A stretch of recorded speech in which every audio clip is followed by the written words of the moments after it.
Yo folks, I want to talk a little more in depth about my Milkia experience so far.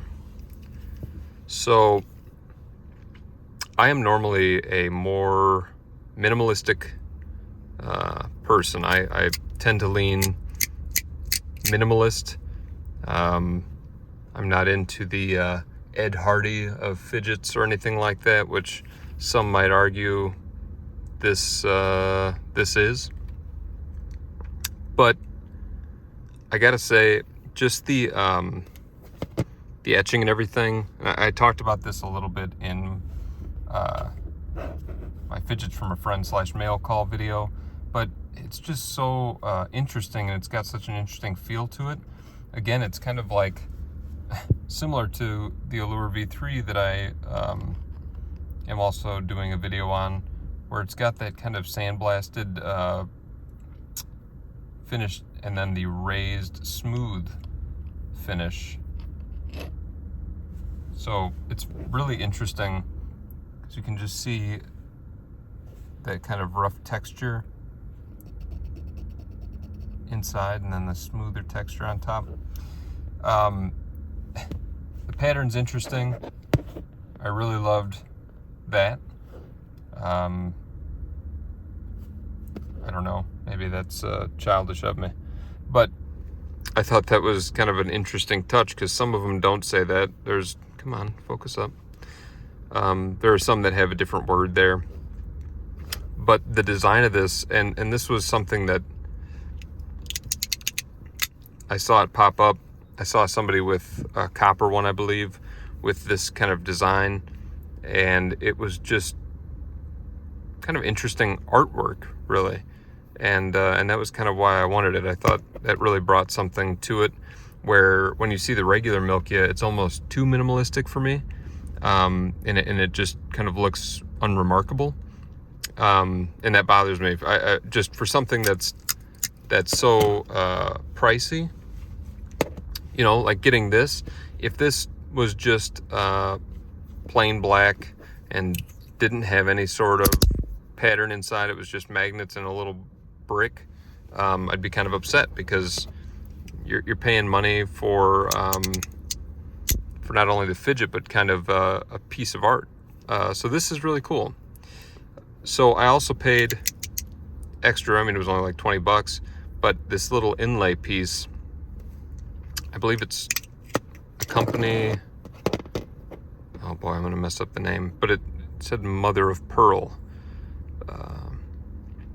I don't know if that's the color or the style or the company name, but that is, I think, almost a must if you get a Milkia, these little inserts, because otherwise it's just this flat gray kind of thin metal piece that comes in there that's not terribly appealing to look at. So I've spent some time with the Milkia though, and I wanted to talk about whether it was worth it or not, because this one is stainless steel, but it was still a pricey one. I think ultimately with the inlay and everything, it was about $525. So, not cheap, but is it worth it? Is it the Multi-Fidget to end all multi-fidgets?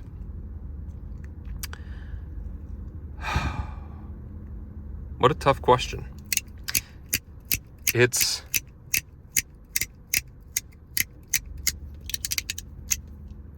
such boy, that sounds bad. I took too long of a pause, but I just realized that, I just started filming, shooting from the hip, and I honestly don't know if I have an answer for that yet. Multi-Fidget to end all multi-fidgets, maybe. I don't know that I've come across one that necessarily does each of its functions perfectly. I mean, this Haptic coin part right here, the milk lid part, is as good as a milk lid you're gonna get. So that's good.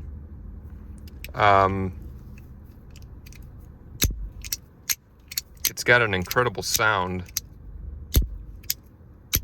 for that. And then the ratcheting around, also an incredible sound. One thing I heard complained about is you go up and you go down. Go up and you go down. You go up and rotate down, but then you just gotta do the same motion over and over again.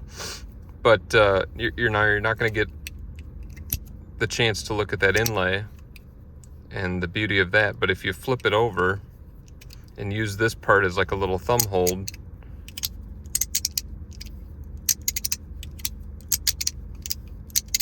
you can keep doing that without having to adjust it in your hand or anything. So that's kind of how I've been using it, and that feels pretty good. I'm saying a lot. God damn. Anyway, I think this is a worthy piece, is what I'm gonna say. I think it definitely is something that, if you're a true fidgeter, that it's definitely something that needs to be experienced. Whether you ultimately feel like it's one that belongs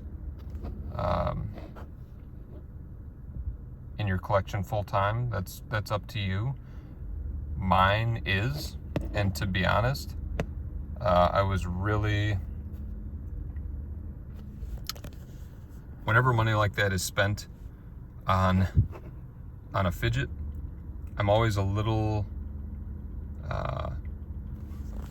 hopeful that I will actually hate it, so that I have funds again for more fidgets. Because my wife and I have the deal worked out that I only buy fidgets with sales from other fidgets or trades from other fidgets. So it's just a constantly recycling system. And that way, I don't get out of control because I'm incredibly impulsive. So, I thought, all right, well, perfect. I'm going to get this. I'll sell it for what I bought it for, and I'll have tried it and also still have more funds. But I don't think I'm going to do that. So it's worth that amount to me. I like it that much. So I would say worth it. Definitely worth it to, even just to try it out. If you've got somebody that has one of these, get them to send it to you so you can spend a week with it or something like that. That's how we got the FPEG started, with the Fidget Pass Around group. And it gives you a chance to try something out and then make the move if you really like it, because these things are generally not returnable. So Milkia, give it a shot for sure. If I ever think about selling it, I will let the FPEG know first. So definitely get in the group. That's FPAG on Facebook. Answer a few questions, get admitted, and be a part of some kind of exclusive content and giveaways and whatnot. So find us there. All right, this is Kyle signing.